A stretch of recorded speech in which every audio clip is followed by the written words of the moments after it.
Hey guys, it's me, Lee. I am back finally after a while. I'm not posting any videos on this channel. My apologies. I just have not had anything to post as of lately.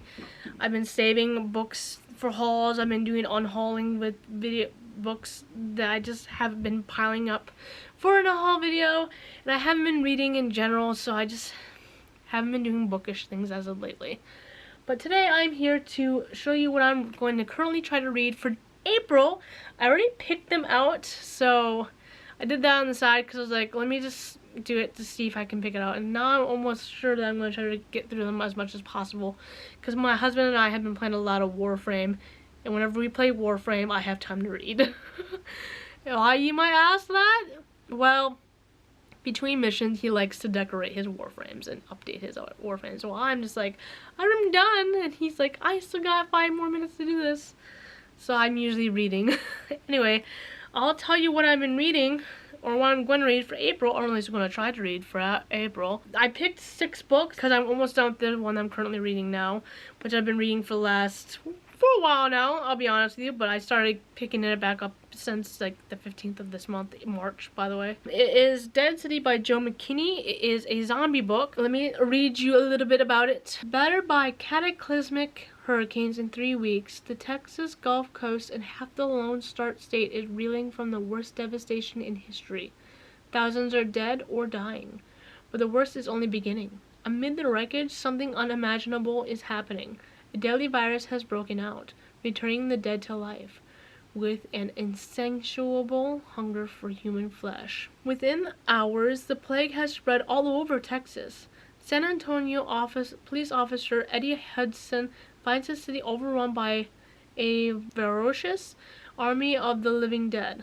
Along with a small group of survivors, Eddie must fight off the savage horde and race to save his family. There's no place to run, no place to hide. The zombie horde is growing as the virus runs rampant.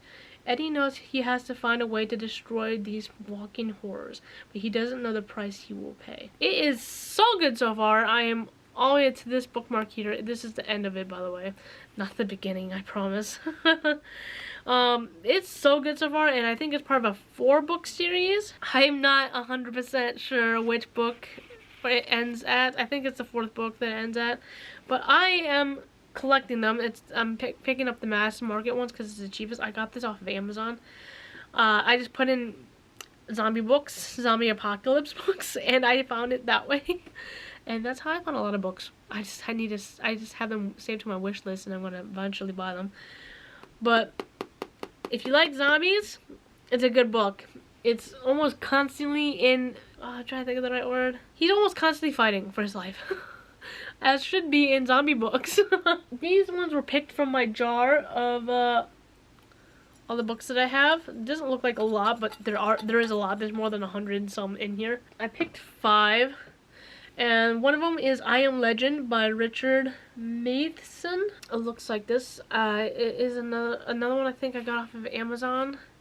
It's a pretty good condition. I have seen the movie. I have begun this book a while back. I don't remember anything about it though, so I'm just going to restart it when I can. It even has a bookmark in it, I think. It doesn't, I lied. Robert Neville may well be the only survivor of an incurable plague that has mutated every other man, woman, and child into bloodthirsty nocturnal creatures who are determined to destroy him.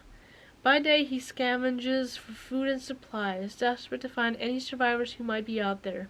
But all the while, the infected lurk in the shadows, watching his every move, waiting for him to make a mistake. I'm excited to read it. I know there's a debate whether or not people believe that these are either zombies or vampires. I can't remember which side I was on because I don't remember the story very well. I don't remember the characteristics of them anymore, so I can't tell you what side I'm on until I read and finish this book. I think I was leaning like they're more like vampires, or because they stay at night. They come out at night. Anyway, let's go on to the next one. Next one is Feed by Mira Grant.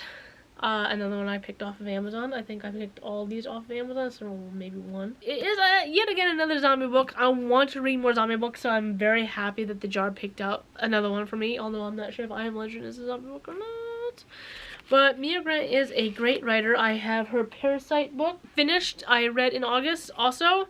I'm picking up her second one of that book, Symbiont, I think Symbiont, or something like that, how do you pronounce it? And I plan on reading that eventually. I'm gonna put in a book haul first. But let's first read you this one, and we'll move on to the other ones I have that I might not get to. The year was 2014. We had cured cancer. We had beaten the common cold.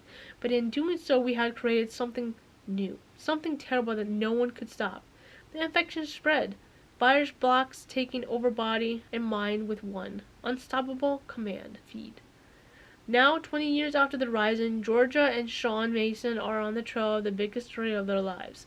The dark conspiracy behind the infected. The truth will out. The truth will out, even if it kills them. I feel like it's missing a letter. Or yeah, word. But I like her books. They're always a little bit thick, and they're a little bit always a little just a tiny bit slow. But I like her books so far. From the Parasite book that I read thus far, and a little bit of this one. This is also part of a series. It's number 1. I don't know how many books are in this series, but if it turns out good, I'll get the second one. Legends and Lattes by Travis Baldree. I'm this far in it. I read it a while back. I'm debating whether or not I'm going to restart it.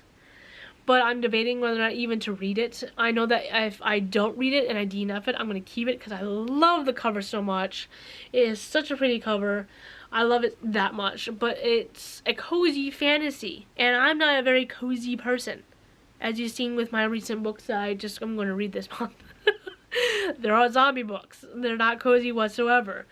But this is a cozy fantasy, and I'm like, I've heard reviews, and it's just a cozy fantasy. It's a good book. It's just cozy. And I'm like, not a cozy person. I write dark fantasies. They're not cozy. Worn out after decades of packing steel and raising hell, Viv, the orc barbarian, cashes out of the warrior's life with one final score. A forgotten legend, a fabled artifact, and an unreasonable amount of hope will lead her to the streets of Thune, where she plans to open the first coffee shop the city has ever seen. However, her dreams of a fresh start pulling shots instead of swinging swords are hardly a sure bet. Old frenemies and Thune's shady underbelly may just upset her plans. To finally build something that will last, Viv will need some new partners and a different kind of resolve. A hot cup of fantasy slice of life with a dollop of romantic froth. I don't know if I'm gonna read it. I have to reread it and be like, will I read this or watch another review? And they're not telling me like spoilers in the reviews that I'm reading about this book. It's just telling me like it's just really cozy. The most you're gonna see is coziness and all that jazz. But I will keep this book regardless because how adorable. I love this cover. I just love it. But I'll try. I might start it over and just try to read it. I'll try. Next, another one I'm trying to debate if I want to DNF. I've seen the first episode of the series that came out for it, but I'm debating whether or not I want to read it because it sounds good, but I'm like, so far when I'm reading it, I'm like, it's okay. It's called The Ghost Bride by, I'm not going to even try pronouncing her name. It's this name right here. I don't want to pronounce it wrong. Malaya, 1893, Li Lan, the daughter of a genteel but bankrupt Chinese family, has few prospects. But fate intervenes when she receives a proposal from the wealthy and powerful Lim family. They want her to become a ghost bride for the family's only son, who died under mysterious circumstances. Rarely practiced, ghost marriages are often meant to placate a restless spirit. Such as a union would guarantee Li Lan a comfortable home for the rest of her days, but at what cost? As she reluctantly considers the offer, Li Lan is unwillingly drawn into the shadowy parallel world of the Chinese afterlife, with its ghosts, cities, and eventual spirits. There, Li Lan must uncover the Lim family's darkest secrets and the truth about her own family before she is trapped in this ghostly world forever. See, it sounds so damn good.